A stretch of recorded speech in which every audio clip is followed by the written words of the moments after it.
बिस्मिल्लाहिर्रहमानिर्रहीम। अस्सलाम वालेकुम स्टूडेंट्स, क्या हाल है आप लोग के। उम्मीद करती हूँ बिल्कुल ठीक ठाक होंगे। आज से 9.4 स्टार्ट हो रही है। एक्सरसाइज है 9.4 की, और ये एक्सरसाइज जो है आपके लिए लास्ट एक्सरसाइज है यूनिट नंबर 9 का। इसमें वही चीज़ें हैं जो हम पीछे करके आए हैं 9.1 में, 2 में, 3 में, 4 में। सबसे पहले सवाल समझिएगा कि सवाल क्या पूछ रहा है। 9.4 question number 1, the perpendicular of the following from the vertices. Vertices से क्या मुराद है। वर्टिसेस एक नया लफ्ज़ यहाँ पर आपके पास आया है, वो अभी मैं समझाती हूँ। पहले सवाल समझिए। Of the base of the opposite sides of an isosceles triangle as a congruents. कह रहा है एक ट्राइंगल है जो कि आइसोसिलेस है। आइसोसिलेस से पहले मैं आपको ये समझा दूँ कि वर्टिसेस से क्या मुराद होता है। वर्टिसेस से मुराद होता है कि कोई लाइन, अगर आपके पास एक लाइन सेगमेंट है, उसके ऊपर कोई भी पॉइंट्स, एक लाइन सेगमेंट आपको मैं ड्रॉ करके बताती हूँ। ये लाइन सेगमेंट है, इसके ऊपर कोई भी लाइन आप ड्रॉ करो। जैसे ये वाली लाइन ड्रॉ कर दी, तो ये वाला जो पॉइंट होता है ये इसका वर्टिसेस कहलाता है। अगर कोई लाइन है, इसके ऊपर एक लाइन और ड्रॉ कर रहे हो, यहाँ पे ये वाला पॉइंट इसका क्या कहलाता है, वर्टिसेस कहलाता है। सवाल में क्या कह रहा है कि एक आइसोसिलेस ट्राइंगल बनाओ। आइसोसिलेस ट्राइंगल क्या होता है, ये ए बी सी। आइसोसिलेस ट्राइंगल का मतलब होता है ऐसा ट्राइंगल जिसके दो साइड आपस में बराबर हों और दो एंगल आपस में बराबर हों। ठीक है। अब इसमें क्या कह रहा है कि हम दोबारा एक और ट्राइंगल बना लेते हैं। यहाँ पर साबित करने को क्या कह रहा है, वो ये कह रहा है कि आइसोसिलेस ट्राइंगल एक बनाओ जिसके बेस के साथ अगर दो परपेंडिकुलर ड्रॉ करो, एक इसके वर्टिसेस से एक परपेंडिकुलर ड्रॉ किया और इसके वर्टिसेस, बेस के वर्टिसेस से आपने दूसरा परपेंडिकुलर ड्रॉ किया। परपेंडिकुलर क्या होता है, ऐसा ट्राइंगल जिसके में 90 का डिग्री बना है, वो परपेंडिकुलर कहलाता है। यहाँ पे देखो ये 90 का एंगल बन रहा है, इसी तरीके से इसके में भी 90 का डिग्री का एंगल यहाँ बन रहा है। ठीक है। आपके पास अब यहाँ पे इसको x का नाम दे दिया मैंने, इसको y का नाम दे दिया। आपने ये साबित करना है कि बी वाई वाली लाइन जो है सी एक्स के बराबर है। सबसे पहले आप ये देखो कि गिवन क्या है। आपको गिवन आपके पास क्या क्या है। एक तो आपको ये कह रहा है कि जो आइसोसिलेस है, यानी आपके पास लाइन ए बी जो है वो कॉन्जुगेट्स है किसके, ए सी के। ये तो गिवन है। क्यों, क्योंकि आइसोसिलेस ट्राइंगल की बात कर रहा है। इसी तरीके से एंगल बी यानी triangle angle A B C equal होगा एंगल ए सी बी के, यानी कि जो बीच वाला नंबर होता है वो एंगल के डिनोट कर रहा होता है कि ये वाला एंगल जो है इसके बराबर है। क्यों बराबर है, क्योंकि आइसोसिलेस ट्राइंगल की हम बात कर रहे हैं। अब हमें प्रूफ कैसे करना है। जो हमने दो ट्राइंगल लिए हैं, एक तो ये ट्राइंगल हमारे पास आ गया बी वाई सी, मैं यहाँ पे बना के दिखा देती हूँ आपको। ये है बी वाई और सी। दूसरा ट्राइंगल आपको क्या दे रहा है, दूसरा ट्राइंगल ये वाला है बी एक्स सी।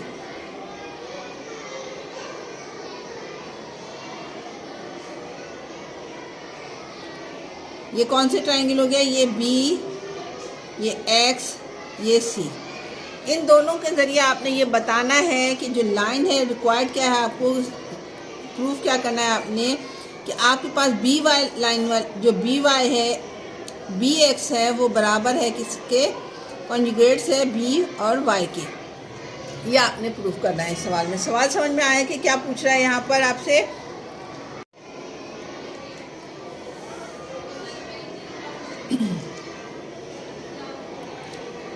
आपको साबित क्या करना है, बी वाई जो है आपके पास, ये सवाल में देखो, बी वाई जो है आपके पास वो सी एक्स के बराबर है। बी वाई जो है बराबर है सी और एक्स के। ठीक है। बी वाई आपके बराबर है सी एक्स के। ये वाली लाइन आपने प्रूव करनी है कि ये इक्वल है। उसके लिए हम क्या करते हैं, वही स्टेटमेंट और रीज़न लिखेंगे। यहाँ पर हमने ये बनाया है, यहाँ पर यहाँ लिखा है स्टेटमेंट, स्टेटमेंट, और यहाँ पे लिखा आपने रीज़न। ट्राइंगल कौन कौन सी है जिसके साथ हमने कंपेयरिंग करनी है? ट्राइंगल हमारे पास है सबसे पहले ये वाली X B C, triangle X B और सी। हमने क्या करना है, इसको कंपेयर करना है किसके साथ? वाई बी सी के साथ। ठीक है, ये कंपेयर है। गिवन क्या है हमारे पास? हमारे पास गिवन ये है कि बी एक्स सी जो है कॉन्जुगेट सेट एंगल जो है सी, एंगल इसका सी जो है वो किसके बराबर है? एंगल यहाँ पर आप देखें, मैं यहाँ से समझाती हूँ आपको। बी एक्स सी और बी जो है वाई सी वो एंगल इक्वल है। क्यों? मैं अभी बताती हूँ। बी एक्स सी कॉन्जुगेट्स है किसके? एंगल बी वाई सी के। क्यों? क्योंकि दोनों पर आपने बोला कि राइट एंगल बन रहा है। ये देखो, ये राइट एंगल बन रहा है ना, यहाँ पर इस फिगर से दिखाती हूँ मैं। यहाँ पर बी एक्स सी पर और बी वाई सी पर क्या बन रहा है? आपके पास राइट एंगल बन रहा है। तो यही आप लिखोगे कि angle B X C conjugates है बी वाई सी के बिकॉज राइट एंगल।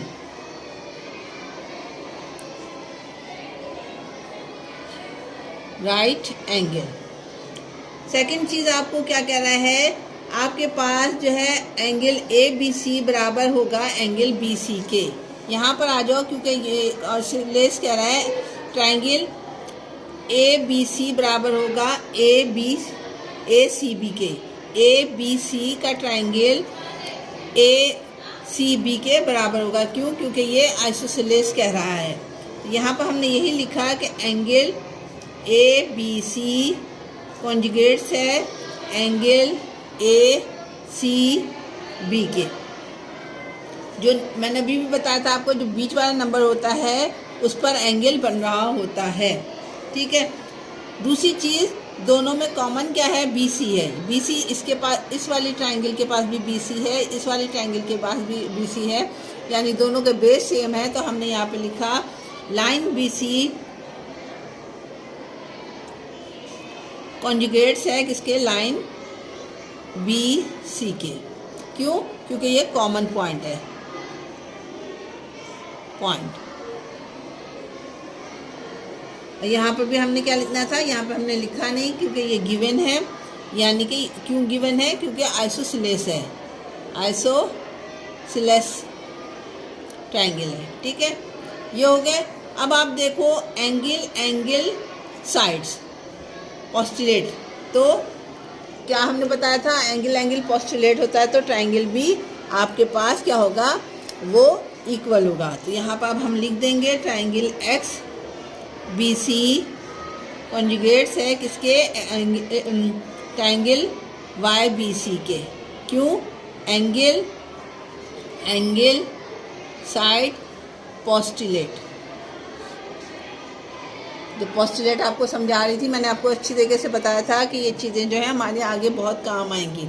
यहाँ पे सवाल कंप्लीट हो गया क्या? नहीं, हमें बल्कि ये साबित करना था कि जो लाइन जो है ए बी जो है वो सी एक्स जो है वो बी वाई के बराबर है।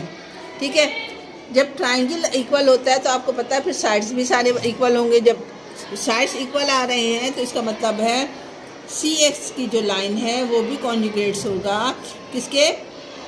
बी वाई के लाइन का। क्यों? क्योंकि ट्राइंगल इक्वल है तो उसकी हर चीज़ इक्वल आ जाएगी। तो यहाँ पर हमने साबित कर दिया। यहाँ पे लिखेंगे हम रीज़न में बाय कॉन्ग्रुएंसी ऑफ ट्राइंगल। ठीक है, यहाँ पर प्रूव होगी ये चीज़। क्वेश्चन नंबर 1 यहाँ पर कंप्लीट हो गया। उम्मीद करती हूँ आपकी समझ में आ गया होगा क्या चीज़ समझाया था इसमें। इसने कहा था हमें एक ट्राइंगल है, ट्राइंगल में क्या बताया? वो ट्राइंगल आइसोसेलेस है, उस पर परपेंडिकुलर बेस में ऐसे ड्रॉ करो कि दोनों जो उसके वर्टिसेस पे परपेंडिकुलर ड्रॉ करोगे तो वो दोनों की लाइनें इक्वल आएंगी। वही चीज़ हमने यहाँ पे किया। सबसे हमने 2 ट्राइंगल ले लिया, उसको फिर वहाँ पे सॉल्व कर दिया। क्वेश्चन नंबर 1 9.4 का कंप्लीट हो गया। उम्मीद करती हूँ आपकी समझ में आ गया होगा। 9.4 क्वेश्चन नंबर 2 प्रूव दैट। साबित करो if the bisector of the angle of a triangle bisect is opposite side then the triangle will be an isosceles triangle. सबसे पहले आपने जो है ये देखना है कि बाइसेक्टर से क्या मुराद है। बाइसेक्टर मैंने पहले भी बताया था, ये नया लफ्ज़ है आपके लिए। इसमें क्या मतलब है? बाइसेक्टर ऐसी लाइन को कहते हैं जो किसी भी एंगल को दो बराबर हिस्सों में डिवाइड करे।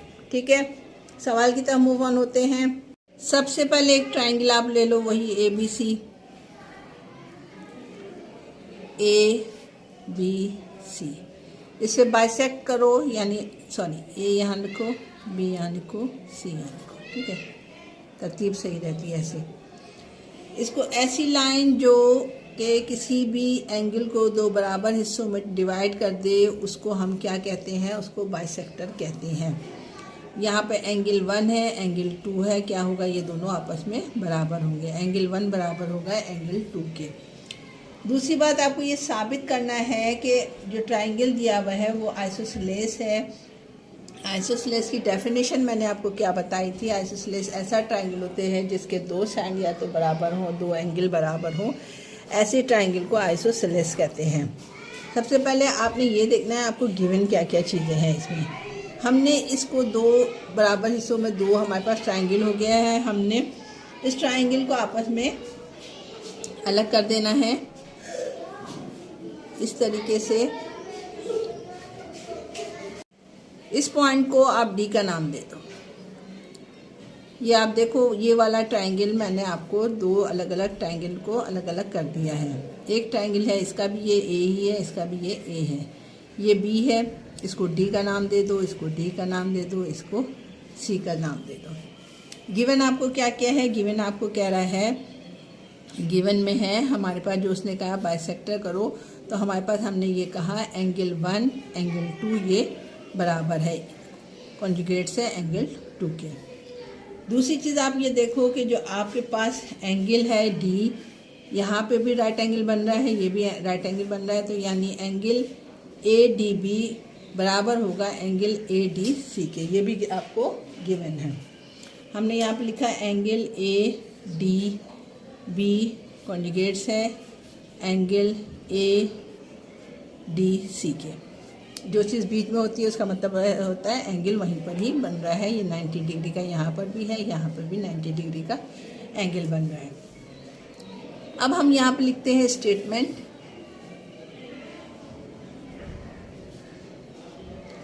और रीज़न।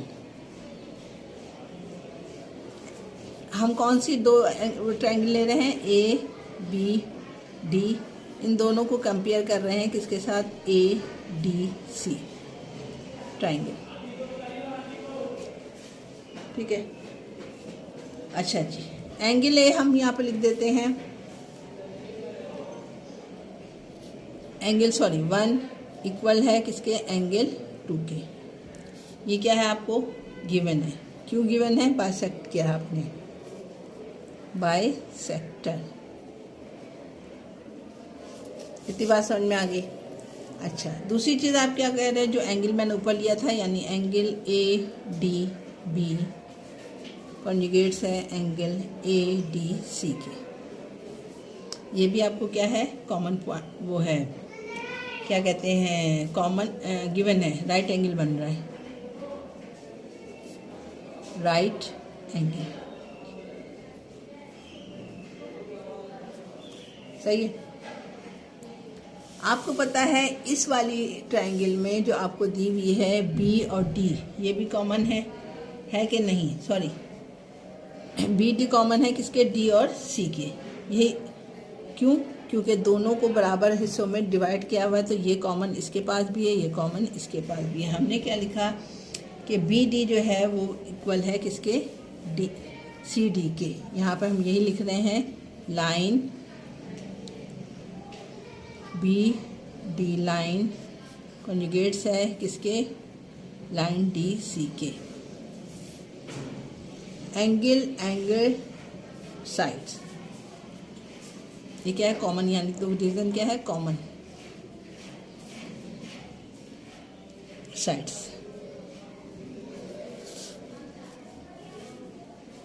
एंगल साइड पोस्टुलेट बन गया। तो हमें ये साबित हुआ कि ट्रायंगल ए बी डी भी है आपस में इक्वल होगा एंगल ए डी सी के। क्यों? क्योंकि एंगल साइड्स पोस्टुलेट। ठीक है, हमने साबित क्या करना था? हमने साबित ये करना था इस सवाल में, मैंने आपको बताया नहीं कि हमें साबित ये करना था कि ये जो आपके पास ट्रायंगल गिवन है, प्रूव हमें ये करना था ए बी इक्वल है किस है? ए सी के। जब भी ये जो ट्रायंगल है वो आइसोसेलेस साबित होगा। तो आपको पता है जब ट्रायंगल की साइड्स आपस में एंगल और साइड बराबर और ट्रायंगल भी जो है वो आपस में इक्वल आ गया है, तो यहाँ पर हम कह सकते हैं कि जब दो साइड आपस में बराबर हो जाए, दो एंगल बराबर हो जाते हैं, तो हम क्या कह सकते हैं कि ये ट्रायंगल भी क्या है? ये हमारे पास आइसोसेलेस है। तो यहाँ पे प्रूव हुआ हमारे पास कि लाइन ए बी कॉन्जुगेट्स है लाइन ए सी के। क्यों? By conjugation C N C. क्यों इक्वल है? क्योंकि आपके पास ये ट्रायंगल, ये दोनों जो है ये इक्वल आई है। ये वाली ट्रायंगल, ये वाली ट्रायंगल, ये वाली ट्रायंगल, दोनों ट्रायंगल जब आपस में बराबर होते हैं, तो जब ट्रायंगल बराबर होती है तो इसका मतलब होता है उसके साइड्स भी बराबर है। तो हमने ये प्रूव किया कि जब ये ट्रायंगल बराबर है तो ए बी भी बराबर हो जाएगा ए सी के। यही ये साबित करने को कह रहा था कि साबित करो कि जो आपके पास ट्रायंगल दिया हुआ है वो आइसोसेलेस है। जब ये दोनों साइड्स बराबर हो गए तो आइसोसेलेस की डेफिनेशन ही यही है कि दो साइड्स आपस में बराबर होते हैं, ऐसे ट्रायंगल को आइसोसेलेस ट्रायंगल कहा जाता है। क्वेश्चन नंबर 2 यहाँ पे कंप्लीट हो गया। उम्मीद करती हूँ आपकी समझ में आ गया होगा। मूव ऑन होते हैं क्वेश्चन नंबर 3 की तरफ। क्वेश्चन नंबर 3 कह रहा है prove that is an equilateral triangle are two medians of the congruents. इसमें ये क्वेश्चन नंबर जो 3 है ये बिल्कुल वैसे ही है, सेम है जैसा हमने क्वेश्चन नंबर 1 किया था, इसलिए इसको मैं सॉल्व नहीं कर रही हूँ, बस फिगर के ज़रिए आपको समझा दे रही हूँ। इसमें कैसे करना है ये मैं आपको समझाती हूँ। क्वेश्चन नंबर 3 में आपको इक्विलैटरल की बात कर रहा है। इक्विलैटरल का मतलब होता है ऐसी ट्रायंगल जिसके सारे साइड्स इक्वल होते हों। ठीक है, क्या कहा मैंने? ऐसी ट्रायंगल जिसके सारे साइड्स आपस में बराबर हों, उसको हम क्या कहते हैं? Triangle equilateral. ठीक है, मीडियन से मुराद ये होता है कि किसी भी वर्टिसिस से कोई भी लाइन अगर हम ड्रॉ करें तो वो उसे दो बराबर हिस्सों में डिवाइड करें। जैसे अगर ये इसका वर्टिसिस मैंने बताया था, वो पॉइंट जो दो लाइनों को मिलाती है उस पॉइंट को हम वर्टिसिस कहते हैं। अगर इस वर्टिसिस से एक लाइन हम ड्रॉ करें और इस वर्टिसिस से एक लाइन ड्रॉ करें, तो ये कह रहा है कि दोनों की जो डिवाइड करेगा ये लाइन को, ये बराबर बराबर हिस्सों में डिवाइड करेगा, यानी ये वाली लाइन बराबर होगी इसके। यही चीज़ हमने किस में पढ़ा था? क्वेश्चन नंबर 1 में पढ़ा था। इसको मैंने x का नाम दिया था, इसको y का नाम दिया था। इस ट्रायंगल को हमने अलग कर लिया था कि ट्रायंगल हमारे पास BYC और ट्रायंगल XCBBXC, ये हमारे पास था ट्रायंगल। दो ट्रायंगल हमने जो है क्वेश्चन नंबर 1 में यहाँ पे प्रूफ किया था कि किस तरीके से प्रूफ किया था आपने याद है। अगर याद नहीं है तो आप मेरी वीडियो देख लीजिएगा क्वेश्चन नंबर 1 की, उसमें मैंने सही तरीके से आपको समझाया है। उम्मीद करती हूँ वहाँ पे आपकी समझ में आ जाएगा।